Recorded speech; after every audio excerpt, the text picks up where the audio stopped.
5 kongresista mula sa Liberal Party ang tuluyan ng nakipagsanib puwersa sa PDP laban na partido ni Pangulong Rodrigo Duterte. Dahil dito, meron na lamang 28 miyembro ang Liberal Party sa Kamara. Mareport si Marita Muahe. 10 bagong miyembro ng partido ni Pangulong Rodrigo Duterte na PDP laban mula sa mababang kapulungan ng Kongreso ang nanumpa ngayong hapon sa harap ni House Speaker Pantaleon Alvarez. 5 sa mga ito ay mula sa LP o Liberal Party. Ang mga ito ay sina Bataan Representative Geraldine Roman, Ansarudin Adyong ng 1st District Lanao del Sur, Nancy Catamco ng 2nd District North Cotabato, Winnie Castelo ng 2nd District ng Quezon City at Alfred Vargas ng 2nd Distrito ng Quezon City.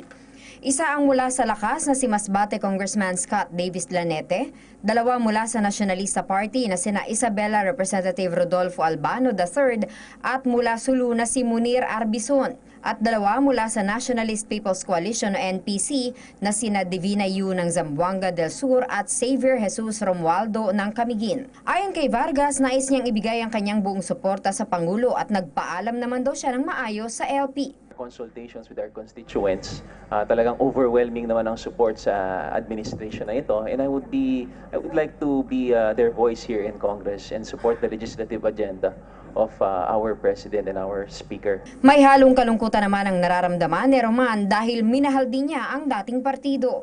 Goodbyes are always sad. Oo, di ko naman na alam na masasaktan sila. Ako rin naman, syempre may konting kalungkutan. And I thank them for wishing me all the best. Patuloy naman kami magtatrabaho para sa ikabubuti ng ating bansa. Samantala, kinumpirma ni Congressman Kit Belmonte ang paglipat na ito ng kanyang mga kasama. For one, we understand and we wish them well. Like I said, mahirap talaga may LP ngayon. Isipin nyo, hindi lang naman kami yung nakukunan ang mga members na lumilipat sa ibang party. Sa ngayon ay nasa 121 na ang bilang ng miyembro ng PDP laban sa mababang kapulungan.